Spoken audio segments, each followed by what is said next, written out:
Жестока дебата во собранието. Со врева и свиркувања почна расправата за предлог буџетот за наредната година. Долгиот говор на министерката беше неколку пати прекинуван, особено кога зборуваше за пораст на пензиите и платите.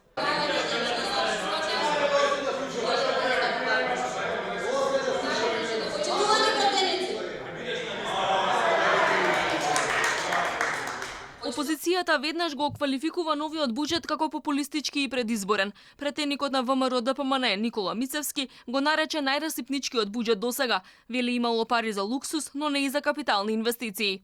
Наместо реформа во администрацијата, власта сакала преку пораст на платите и пензиите да купи гласови пред избори. Најави дека ако неговата партија дојде на власт, веднаш ќе направи ребаланс.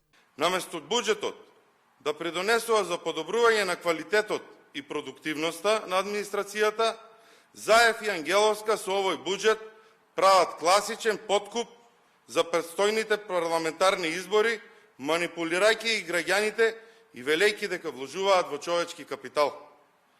Треба да се има проекти за да се оспособат младите луѓе. Тоа е капитал.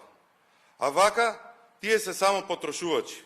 Дури 2,5 милиарди евра до година треба да се потрошат за образование, здравство и социјала. За разлика од опозицијата, министерката Ангеловска тврди дека со половина милиарда евра што ќе се одвојат за плати во администрацијата и со зголемување на примањата во здравството и образованието, сакале да го спречат иселувањето на младите.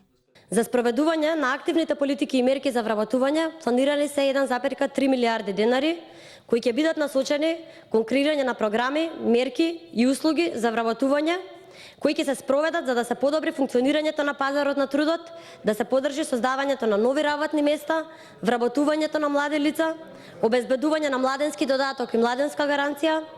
Капиталните инвестиции што секоја година потфрлаат до година треба да изнесуваат 384 милиони евра или 40 на милиони евра помалку од првично проектираното за годинава.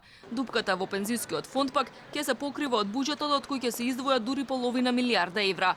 Јавниот долг ќе расте од сегашните 5,4 милиарди евра или 47,7% од БДП ќе достигне 51%.